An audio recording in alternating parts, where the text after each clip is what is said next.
Robert Gordon is an anthropologist at University of Vermont. He is by origin Namibian. That's his nationality. And he did his original fieldwork in New Guinea. But then after work in New Guinea, he turned his attention to his home country, so to South Africa, where he's taught, and Southwest Africa. And one of the things he's looked at is racist stereotypes and images of South Africa's people. And he is the author of a rather important volume called Picturing Bushmen. And he was involved in the great Kalahari debate on the opposite side from my friends and colleagues Richard Lee and Matthias Gunther, right? But he's managed to stay on good terms with all of them. And Robert has had an interest for a long time in the history of racism, and racism with respect to sexuality. And he has done articles with politically very incorrect names. I wonder about them, but they are quite funny, about sexual stereotypes involving peoples in Southwest Africa and elsewhere. He's ridiculing the Germans and Afrikaners and also Brits who believed in this rubbish. So he has an article called The Rise and Fall of the Bushman Penis and the Venal Hottentot Venus. And so we got to know each other because he was an Africanist as well as a New Guineaist, and he was interested in the history of theory and the history of racism. So we'd known each other for more than 20 years.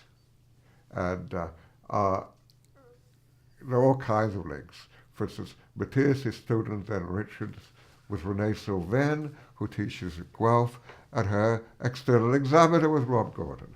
So all of a sudden, about 8 years ago, Rob was approached by Routledge. They have a series of 50 key thinkers in this, that, or the other. There's a book in cultural studies and a book in philosophy. Because sociology is important, there are 50 contemporary sociologists and 50 ancient sociologists, classical sociologists. So Rob was approached, would he do 50 key anthropologists? And he said, not unless I can get someone else involved. I've got other things to do, and it's too much. Well, he approached us. I thought, we've never done a textbook. And it'd be interesting. The challenge, they wanted between 1,800 and 2,250 words for each one, and they had to be exact. So you had to get everybody down to this, and you had to work out who your 50 keys were. Well, we had some disagreements. Harriet would have liked to have seen more female scholars, and so would I. And then there are disagreements as to who we put in and who we left out, because if you've only got 50, you're going to be unjust to a lot of people, and we were, and people got mad at us as a result. But anyway, we got in 51 because we counted both of the Komarovs as one. And we were going to make it 52 if we could have done the Risaldos, but we couldn't find anyone to do Shelley in time. And so anyway, and there was a big disagreement about leaving out Audrey Richards in order to include Zora Neale Hurston and Gail Rubin. So there were lots of little things like that, and we really would have liked to have had 60 or 70 key anthropologists in the end.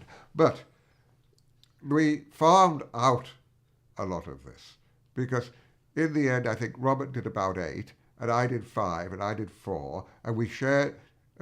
He wrote most of the introduction, and I did the date, the chronology with Harriet's help, and we both did the glossary at the end. And so we had to coordinate stuff from all over the world, literally, because we had some quite distinguished people writing for us. And for instance, Richard Lee wrote about his own late friend Eleanor Burke Laycock. And we had quite a lot of distinguished people. One very famous anthropologist managed to write about that famous anthropologist, which was very obvious from the style that there had been an influence. And, Harriet did very, very much the people who were key to her. She did I did Needham, Douglas, Turner, and actually there I did make that point about Douglas misreading Bourdieu, but... and you did someone else too, at least, Zora Neale Hurston. Zora Neale Hurston. And yes. I ended up, did a lot of dead people, very dead people, dead white males, Taylor, Morgan, Mose, and Paul Radin. And I also did Claude Lévi-Strauss. Now, how to do Claude Lévi-Strauss in 2,200 words, which I did allow myself, is terribly difficult. Because, how on earth you manage to do that? We note, in passing, that the average term paper is about 2,000 words. So we may have provided a, quote, valuable resource for plagiarizers everywhere. It's reference work, and it wasn't designed as a textbook. I think a couple of people have used it as a textbook. And a lot of people, few people may have it on their shelves. For 1 week, it was the #1 anthropology book in Great Britain, but now it's way down. That's where it is. I mean, I don't think it's a good course book, but who knows? There's so much in the field. When you publish, do you ever look at those lists on Amazon which tells you how you're doing?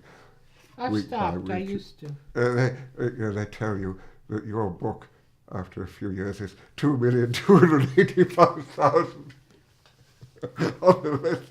It's not very flattering, and particularly to anthropology. Yeah. And it's a very unequal world. Clifford Geertz does very well on it, even though he's very dead. But he was a great friend of Vic Turner's.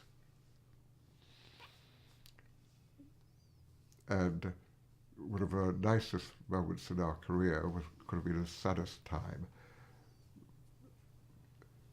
Geertz was installed at the Institute for Advanced Study in Princeton, and Turner was a guest of his that term at the Institute.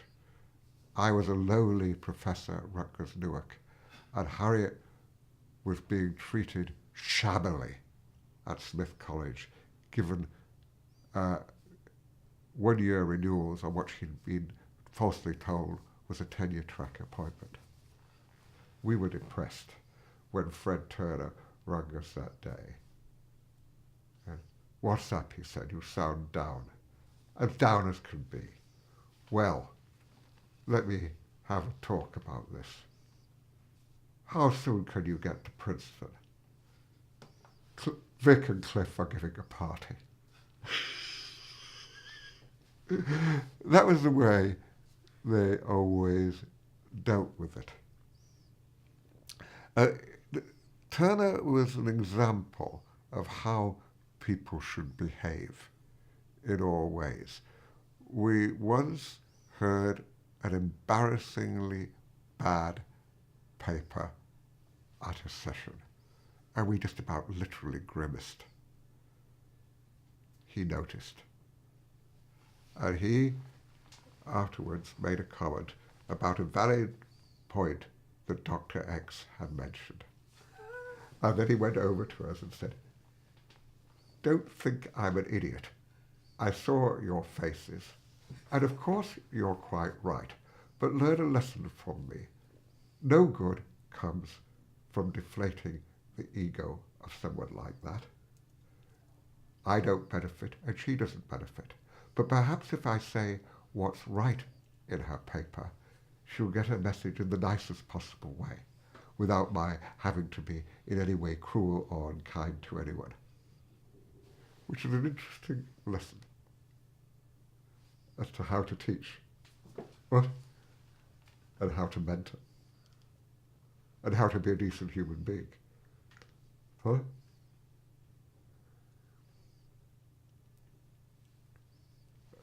The other thing I didn't tell you was that we were associated for a few years with a group of dead people in New York. Why do I say dead people? Because this was a seminar at Columbia where I was a recording secretary and later a member. And whenever I mentioned any of the people I met at the seminar, people would say, "Well, they died years ago. I didn't know they were still." But we had several Boasians and members of the Frankfurt School who, minor members, who somewhat, German sociologists, refugee sociologists, who somewhat incongruously were together. But that way I got to know Rhoda Metro, and I got to know Ruth Bunzel, one of the least appreciated of Boas's students. And people would say to me, "Is she still alive?" And I'd say, "You betcha." And she was a person totally underappreciated. She never held a regular faculty appointment in her life, despite a major ethnography on a Guatemalan Maya town, Chichicastenango, despite her work on the Pueblo Potter. Never held a position. After retirement age, Kenneth Kensinger got her a one-year appointment at Bennington College, which was the only time she was treated properly. And I asked her what was the cause once, and she said, "Everybody at Columbia University is the most sexist institution anyone could work with. That is why Benedict never became a full professor." And she might have added why her friend Margaret Mead never held a proper faculty appointment. And there's one exception, she said, Marvin Harris. And remembering some things I heard about Marvin Harris, I said, "Marvin Harris. Yes, he's very anti-sexist. He just doesn't like most women he knows."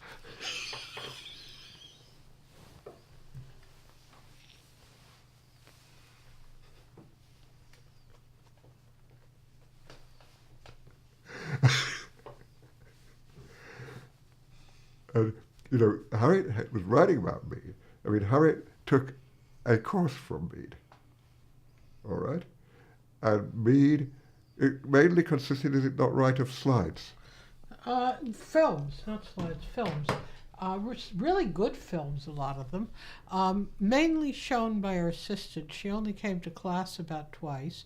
And in the end, everybody in the class got an A. The exam was, which films did you like better and why? Which could have been interesting questions. I have no idea what other people wrote on it. I'm not sure what I wrote was particularly brilliant.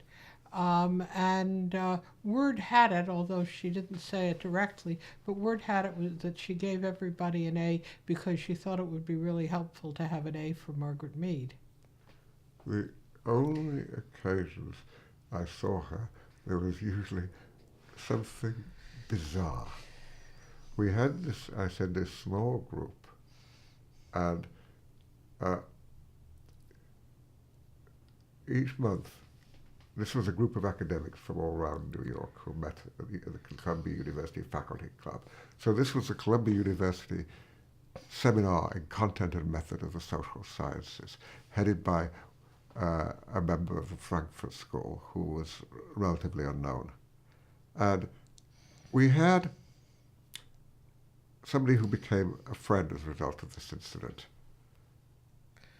Barbara Price, who died this year, a talented neo-evolutionist archaeologist who did state formation. She was a great friend of Karl August Wittfogel, the author of Oriental Despotism. So she was invited to give a presentation. Now, it seems that Margaret Mead had the hots for her and showed. She couldn't stand me having Mead in the room. She said, "Who invited that bitch here? I'm not sitting next to her. I don't want her here." And I was told that Barbara Price, the head of the seminar, Joseph Meyer said, is remarkable. She speaks in grammatical paragraphs. Each sentence is delivered with proper subordinate clauses and can be grammatically parsed so it's delivered at a mile a minute, except every fifth word is fuck. So we had a lecture on fucking state formation and the irrigation hypothesis. Delivered with remarks on the philosopher Hempel, logical positivism, and why cultural materialism followed Popperian rules. Popper, Hempel, and cultural materialism. At the end of all this, one of the German faculty said, "Is this what Marxism has come to in your discourse? Waterworks, is that all?" Another said, "You have not considered things properly in historical terms."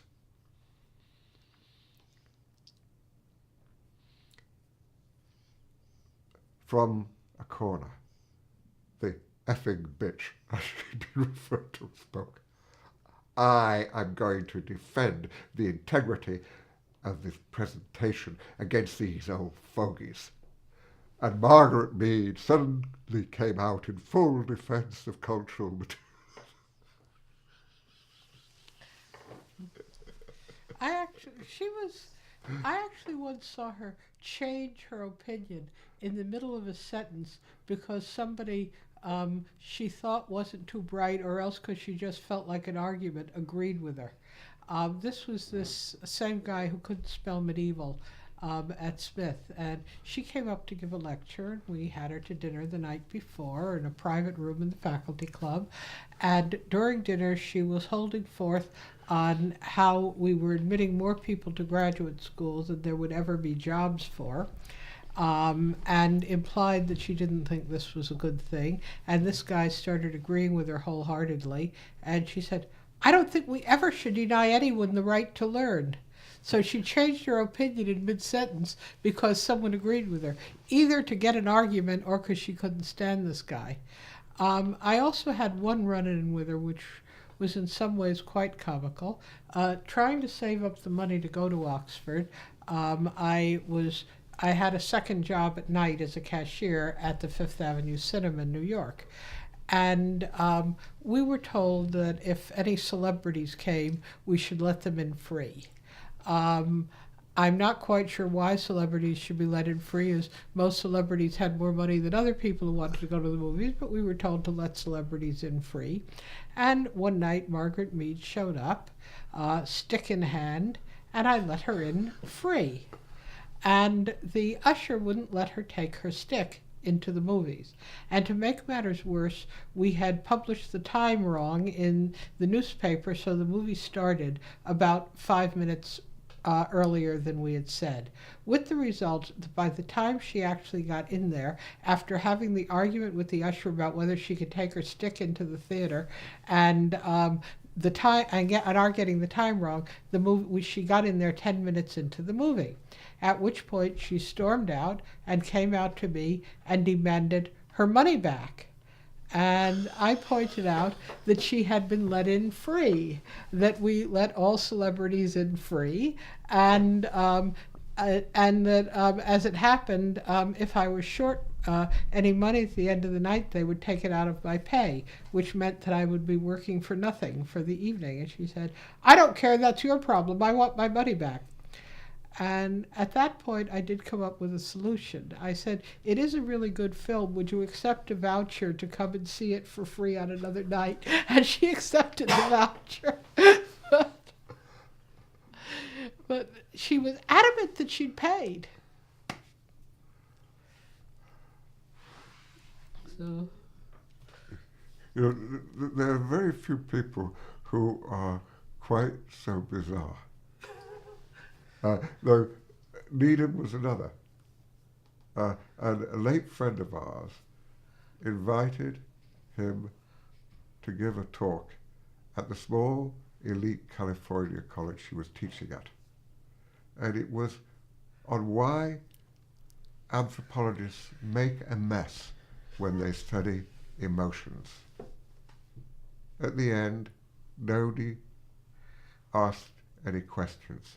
They seem to be intimidated by the manner. The chair of the department, in whose hands our friend's future lay, as she had no tenure, decided to ask a question, because someone had to ask a question. So he said, Radcliffe-Brown wrote a lot about emotions in the Andaman Islanders. Surely you ought to consider that as a contribution to the anthropology of the emotions. Needham, who hated Radcliffe-Brown with a passion, looked up at the ceiling and stared contemptuously at the department head, who was sitting there with his untenured faculty member, Needham's student, all the students in the department, and all the chair's colleagues, and said, "That is a singularly stupid question, and I do not know how to answer."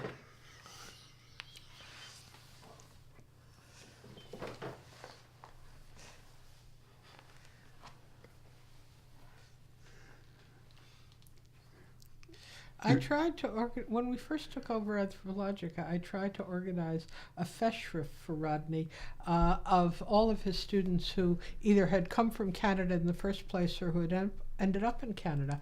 And there was quite a Canadian contingent. And I also tried to get someone who was very close to him but wasn't Canadian, although he was a friend of mine, to write for it. And nobody would accept. And two things stood out in my memory of all the refusals. One was Cyril Belshaw, whom Rodney had told me was the person responsible for his being an anthropologist, that he'd introduced him to the field and gotten him interested in it. And I went up to Cyril Belshaw at a conference, and I asked him if he would consider writing something on Rodney for a festschrift that would be in Anthropologica and mainly given over to students of his who either were Canadian or who would end up in Canada. And he said, "No, I won't." And I said, "But Rodney said you introduced him to anthropology." And Cyril Belshaw, this was fairly close to when the scandal had happened, looked at me and said, "That I can assuredly tell you I am not guilty of."